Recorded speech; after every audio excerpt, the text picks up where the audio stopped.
আমি আবার চলে এসেছি পার্ট নাম্বার 41 নিয়ে, যেখানে আমরা WBSLST computer science and computer অ্যাপ্লিকেশনের প্রিভিয়াস ইয়ার এমসিকিউ প্রশ্নগুলো সলভ করছিলাম। যারা এখনো আগের পার্টগুলো দেখোনি, চিন্তার বিষয় নেই, আমি এই ভিডিওর আই বাটনে তোমাদের প্লেলিস্টের লিঙ্ক প্রোভাইড করে দেবো। তোমরা সিকোয়েন্সিয়ালি যদি ভিডিওগুলো দেখো, তোমাদের আইডিয়া কিন্তু খুব ভালো ভিভিডলি ক্লিয়ার হয়ে যাবে। ভিডিও শুরু করার আগে একটা কথাই বলবো, এই পার্টে আমি 17টি প্রশ্ন 2023 সালের মাদ্রাসা কম্পিউটার অ্যাপ্লিকেশনের পেপার থেকে আমি নিয়েছি। তো সময় নষ্ট না করে প্রথম প্রশ্ন কি বলছে দেখি। Which Boolean expression represent the নর গেট? নর গেট মানে অরের যে এক্সপ্রেশনের উপর কমপ্লিমেন্ট, তাহলে অরের এক্সপ্রেশন কি a প্লাস বি, তার উপরে যদি কমপ্লিমেন্ট উপরে বাদ দিতে পারো, সাইডে দিতে পারো, এরকম যদি কোনো থাকে এখানে, তাহলে সেটা কারেক্ট অ্যান্সার। যেখানে একটাও নেই দেখতে পাচ্ছ এখানে, তাহলে এখানে অপশনগুলো সবই ভুল। যারাই অ্যাটেন্ড করেছে অ্যান্সার কিন্তু এটার ফুল মার্কস তারা পেয়ে গেছে। পরের প্রশ্ন বলছে what is the output of a and gate if both the input are set to 1?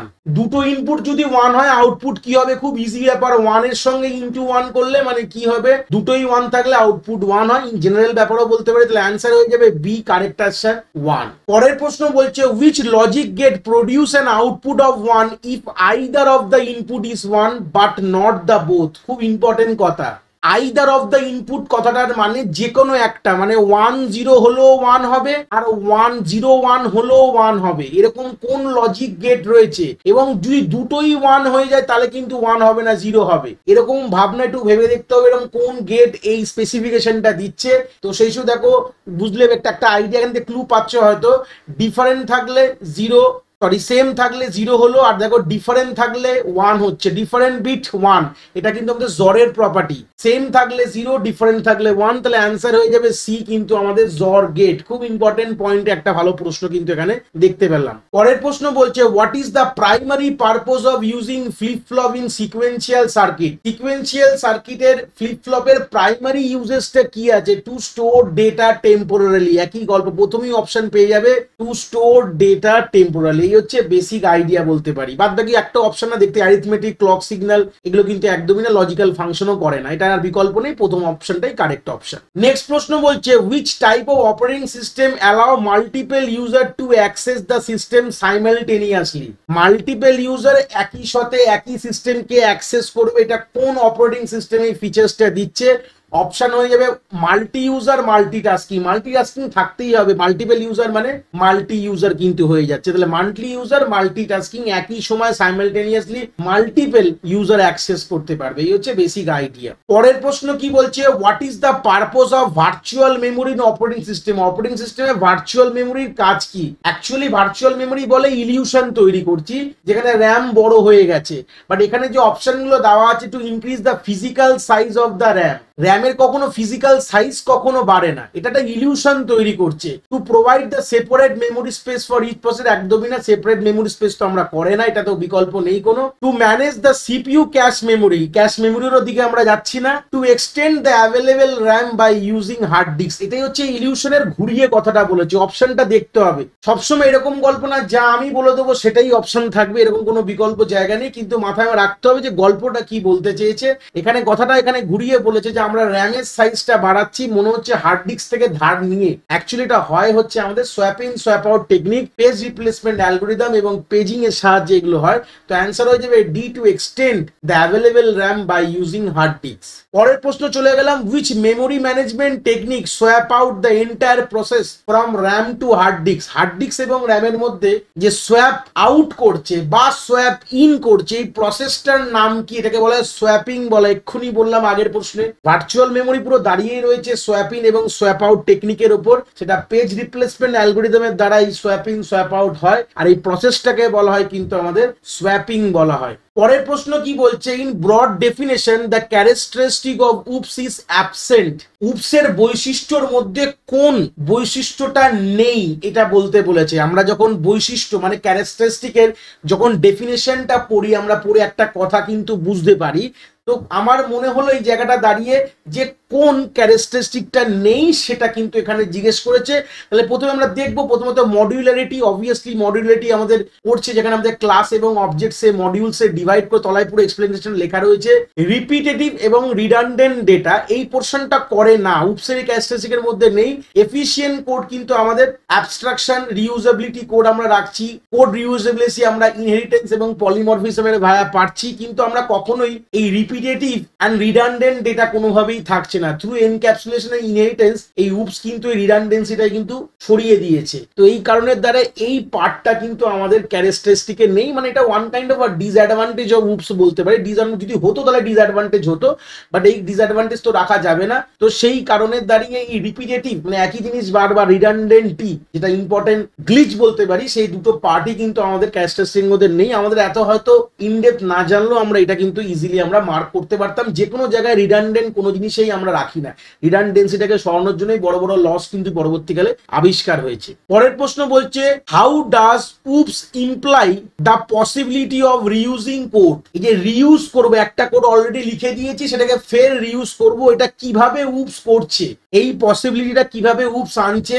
By using inheritance. C কিন্তু আমাদের কারেক্ট অপশন। ইনহেরিটেন্সের সাহায্যে আমরা কোডকে কিন্তু রিইউজ কিন্তু করতে পারি। রিইউজেবিলিটি আমরা ইনহেরিটেন্সের সাহায্যে কিন্তু আমরা অ্যাচিভ করতে পারি। পরের প্রশ্ন বলছে think that fall to fit in the OOPs idea within the subsequent four. এই যে চারটে অপশন তলায় দেওয়া রয়েছে, কোন অপশনটা উপসের মধ্যে নেই এই গল্পটা কিন্তু প্রশ্নে জিজ্ঞেস করেছে। ফেল টু ফিট মানে উপসের মধ্যে নেই। ডেটা বাইন্ডিং তো অবভিয়াসলি আছে, মেসেজ পাসিং, ডেটা হাইডিং এগুলো কিন্তু নর্মাল গল্প, তলায় এখানে লিখে রেখেছি, তোমরা একটু এখান থেকে গো থ্রু করে নিও, তাহলে আইডিয়াটা আরো ক্লিয়ার হয়ে যাবে। এগুলো বেসিক উপসের প্রপার্টির মধ্যেই রয়েছে। বাট প্ল্যাটফর্ম ইন্ডিপেন্ডেন্ট এই গল্পটা শুধু কিন্তু সবাই দেয় না, এটা কিন্তু সবসময় কিন্তু উপসের ফিচার না, it is not the feature of উপ ইটসেলফ। এখন প্ল্যাটফর্ম ইন্ডিপেন্ডেন্সি যাওয়া দিচ্ছে, তার মানে যে সবাই যতগুলো প্রোগ্রামিং ল্যাঙ্গুয়েজ পৃথিবীতে আছে যারা উপ সাপোর্ট করে সবাই কি যে প্ল্যাটফর্ম ইন্ডিপেন্ডেন্ট হবে সেটা কিন্তু কোনো বিকল্প জায়গা নেই। তাহলে এই পয়েন্টটাই কিন্তু মাথায় রাখবে, এটা কিন্তু আমাদের উপসের আইডিয়ার মধ্যে কিন্তু ফেল করছে বা এটা ফিট কিন্তু হচ্ছে না এই ব্যাপারে। পরের প্রশ্ন কি বলছে? The attribute that allow an object to communicate with a different one is the reason of dash. একটা অবজেক্ট আরেকটা অবজেক্টের সঙ্গে যদি কমিউনিকেট করতে চায়, ওবি1 আর ওবিজে, ওবি এবং ওবি1 নিজেদের মধ্যে যদি কথাবার্তা বলছে, এই কনসেপ্টটাকে কিভাবে করবে, এই জিনিসটা কিসের সাহায্যে বা কোন কারণে করছে, এটাকে বলা হয় মেসেজ পাসিং বলা হয়। ঠিক আছে, মেসেজ পাসিং এর দ্বারাই দুটো অবজেক্ট নিজেদের মধ্যে কিন্তু কমিউনিকেট করতে পারে, এই হচ্ছে বেসিক আইডিয়া। বাকি ডেটা বাইন্ডিং এগুলো সবই হচ্ছে কম্পাইল টাইম, পলিমরফিজম, রান টাইমে চলে গেল, ডেটা ট্রান্সফার, মেসেজ রিডিং, এগুলো কোনোটাই পার্ট না এই প্রশ্নের। তো এখানকার অ্যাকচুয়াল অ্যান্সার হয়ে যায় মেসেজ পাসিং, তার তলায় এক্সপ্লেনেশনটা এখানে আমি লিখে রেখেছি। পরের প্রশ্ন বলছে when it come to polymorphism which one of this is inaccurate। এই যে চারটে অপশন দেওয়া রয়েছে তার মধ্যে পলিমরফিজমের রেসপেক্টে কথা বললে কোনটা কিন্তু ভুল আছে বা বলতে পারো কোনটা ঠিক না। তো প্রত্যেকটা অপশনকে স্টাডি করি তলায় ইনডেপথে। This is an OOPS property, এটা কিন্তু একটা কারেক্ট। কেন? পলিমরফিজম কিন্তু একটা ক্যারেক্টারিস্টিক অফ উপসের মধ্যে পড়ছে, এটা কিন্তু একটা উপসের প্রপার্টি কিন্তু আমরা বলতে পারি। বাট আমাদের প্রশ্নে জিজ্ঞেস করেছে ইনঅ্যাকুরেট কোনটা না সেটা বলতে হবে। The program understanding is made easy, প্রোগ্রামের আন্ডারস্ট্যান্ডিংটা কিন্তু আমাদের ইজিলি হয়, এটাও correct. Polymorphism makes program easier to read maintain by using common interface, মানে আমাদের প্রোগ্রামটা পড়তে অনেকটা সহজ করে পলিমরফিজমের দ্বারা, এটা কিন্তু আমরা বলতে পারি। ফেসিলেট দ্য রিডেফিনেশন অফ আইডেন্টিক্যাল ফাংশন, এই কথাটার মানে হচ্ছে আমরা দেখো মেথড ওভাররাইডিং, মেথড ওভারলোডিং এর এইসব সিনারিওতে কিন্তু করি, যেখানে আমরা একই ফাংশনের মাল্টিপল ওয়ার্কিং ফেসিলিটি কিন্তু আমরা লিখতে পারি। যেরকম এক্সাম্পলের মধ্যে method overriding in subclass redefine the functionality, মানে অলরেডি রয়েছে একটা ফাংশন, সেটাকে আমি ফের একটা লিখলাম, তার কাজটা পাল্টে দিচ্ছি অবভিয়াসলি। তো সেটা কিন্তু আমাদের পলিমরফিজমের দ্বারাই কিন্তু হচ্ছে। তিনটে অপশনই কারেক্ট হয়ে গেলে তাহলে বুঝতেই পারছো না কোনটা হবে না, ডিটাই তাহলে অ্যান্সার, এটুকু তো ক্লিয়ার হয়ে গেছে।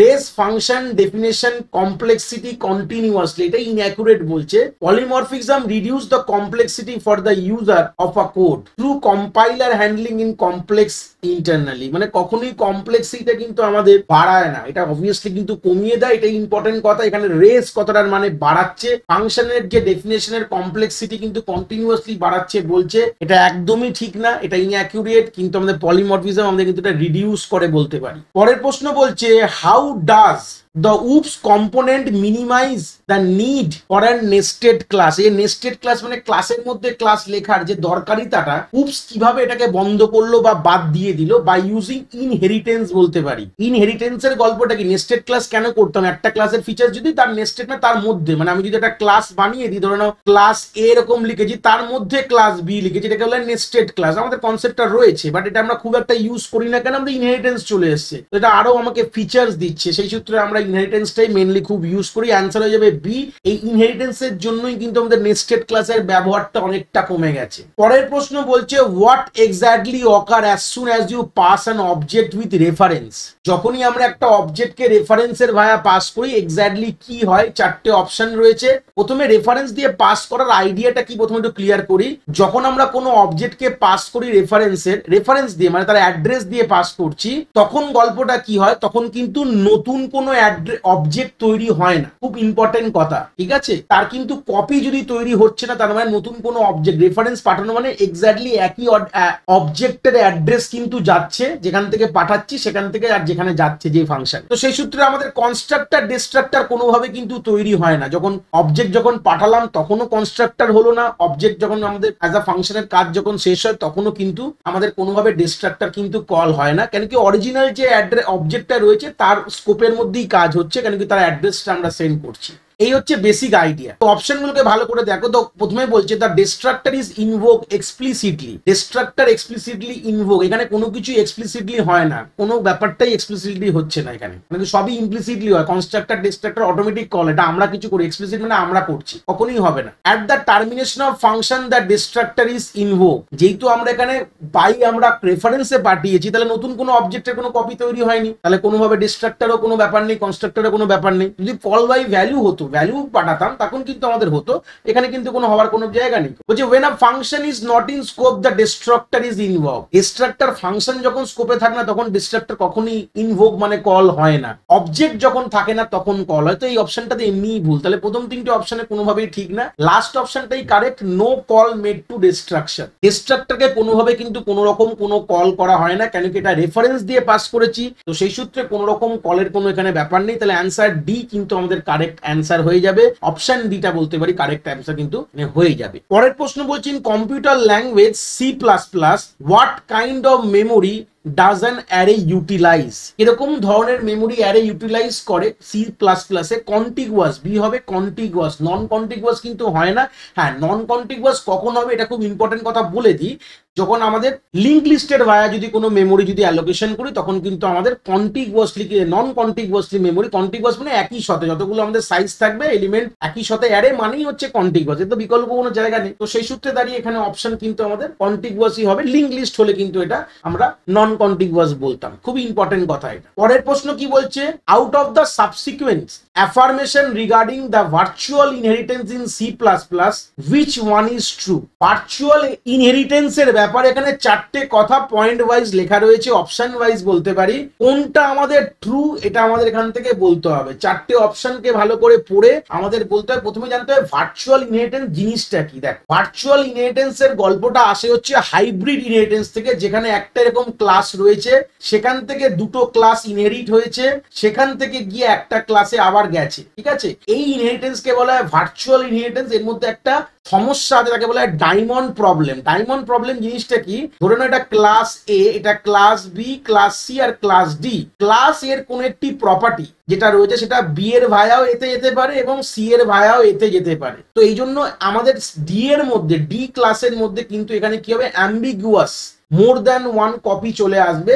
এটাকে বলা হয় ডায়মন্ড প্রবলেম। এই প্রবলেমটাকে আমাদের কিওর করার জন্য আমরা ভার্চুয়াল ইনহেরিটেন্স মানে বি কে আমরা ভার্চুয়াল ক্লাস বানাই এবং সি কেও আমরা ভার্চুয়াল ক্লাস বানাই। সেটা রান টাইম ডিসিশন নেয়, যে কোনো একটা কপি গিয়ে ডিতে পৌঁছায়। এই হচ্ছে বেসিক। আর এটা মাল্টিপল ইনহেরিটেন্স এই মাঝখানটা রয়েছে বলে এটা হচ্ছে আমাদের মাল্টিপল এবং হাইরার্কিক্যাল আর মাল্টিপল ইনহেরিটেন্স কে যোগ করলে বলা হয় হাইব্রিড ইনহেরিটেন্স। তো এই লোয়ার পার্টটা দেখো, এটা one kind of multiple inheritance, মানে দুটো থেকে একটাই আসছি, সেই জন্য এই প্রবলেমটা মেনলি দেখা গেছে। তো এইটাকে সলিউশন করার জন্য আমাদের ভার্চুয়াল ইনহেরিটেন্স এসছে। তাহলে মোটামুটি ভার্চুয়াল ইনহেরিটেন্স কেন এসছে সেটা আইডিয়া পেয়েছি, যে more than one copy base থেকে আমাদের চাইল্ডে আসবে না, এটাই হচ্ছে বেসিক আইডিয়া। এবার অপশন গুলো পড়ো। It is an approach to prevent the multiple inheritance of a class, একদমই না, এটা দিয়ে আমরা মাল্টিপল ইনহেরিটেন্স কখনো বন্ধ করি না, এটা হয়, কোনো অসুবিধা নেই। It is an approach to guarantee that a base class private member is accessible. তো বেস ক্লাসের প্রাইভেট মেম্বার কখনোই ইনহেরিটেন্স অ্যাক্সেস করা যাবে না, এটা যে কোনো টেকনিক দিলেও আমরা পারবো না, একমাত্র ফ্রেন্ড ফাংশন এই জিনিসটা করতে পারে, এছাড়া কোনোভাবেই আমরা ইনহেরিটেন্সে কোনোভাবে করতে পারবো না। এই হচ্ছে বেসিক আইডিয়া। সি বলছে this is a C++ approach to prevent multiple copy of base class in the child বা ডিরাইভ ক্লাস। এটাই হচ্ছে আলটিমেট অ্যান্সার হবে, যে আমরা মাল্টিপল কপি কিন্তু নিয়ে আমরা চাইল্ড বা ডিরাইভে যাব না। এই হচ্ছে বেসিক অ্যান্সার। তো সি হচ্ছে কারেক্ট অ্যান্সার, সেটা হচ্ছে লেখাও রয়েছে, এক্সপ্লেনেশনও বলে দিয়েছি। ডি বলছে it's a strategy for achieving various inheritance, একদমই না, এটা ভুলভাল কথা। তাহলে আলটিমেটলি অ্যান্সার হয়ে যাবে যে সি হচ্ছে আমাদের কারেক্ট অপশন এখানে। লাস্ট প্রশ্নে চলে এসেছি, ER model with symbol represent the derive attribute. Derive attribute মানে ধরুন আমার ডিওবি, ডেট অফ বার্থ হচ্ছে আমার একটা অ্যাট্রিবিউট, সেখান থেকে যদি আমি এজ কে আমি নিয়ে আসি, সেটাকে বলা হয় ডিরাইভ, মানে একটা অ্যাট্রিবিউট থেকে আমি আরেকটা অ্যাট্রিবিউটের ভ্যালু পাচ্ছি, যে অ্যাট্রিবিউটের ভ্যালু আমি ডাইরেক্টলি ইউজার থেকে নিচ্ছি না, বাট কোনো অ্যাট্রিবিউট থেকে সেটা পাচ্ছি, এটাকে বলা হয় ডিরাইভ অ্যাট্রিবিউট। তাহলে কোন সিম্বল দিয়ে আমি ডিরাইভ অ্যাট্রিবিউট রিপ্রেজেন্ট করে দেখতে পাচ্ছি, ড্যাশেস ইলিপ বলা হয়। তাহলে এ হচ্ছে correct answer, ellipse in a dashes line. এই হচ্ছে বেসিক। তলায় আমি বাদবাকিগুলো লিখে দিয়েছি, একবার গো থ্রু করবে সিম্পল অ্যাট্রিবিউট কিভাবে হয়, এর পুরো ইনডেপথ আমি বলে দিয়েছি। প্রশ্ন এগুলো থেকেও কিন্তু আমাদের আসতে পারে। তো এখানে কি আমাদের 17টি প্রশ্ন আমাদের শেষ হয়েছে। ভিডিওটি ভালো লাগলে একটি লাইক করে বন্ধু বান্ধবদের শেয়ার করো যারা এই পরীক্ষায় বসতে ইচ্ছুক। আর হ্যাঁ, চ্যানেলটাকে সাবস্ক্রাইব করে রেখো। যে প্রশ্নগুলো রিমেনিং বাকি আছে মাদ্রাসার 2023 কম্পিউটার অ্যাপ্লিকেশনের, সেই প্রশ্নগুলো আমরা নেক্সট পার্টে কিন্তু কভার করে দেবো। এই ভিডিওর নোটসটা তোমরা কিন্তু আমার টেলিগ্রাম চ্যানেলে পেয়ে যাবে, যার লিঙ্ক কিন্তু এই ভিডিও ডিসক্রিপশনে আমি প্রোভাইড করে রেখেছি। যদি কোনো ডাউটস থাকে আমাকে এই ভিডিওর কমেন্ট সেকশনে নিশ্চয়ই জানাতে ভুলবে না, তার সমাধান করার আমি নিশ্চয়ই চেষ্টা করব। সবাই ভালো থেকো, আবার আমাদের পরের পার্টে দেখা হচ্ছে।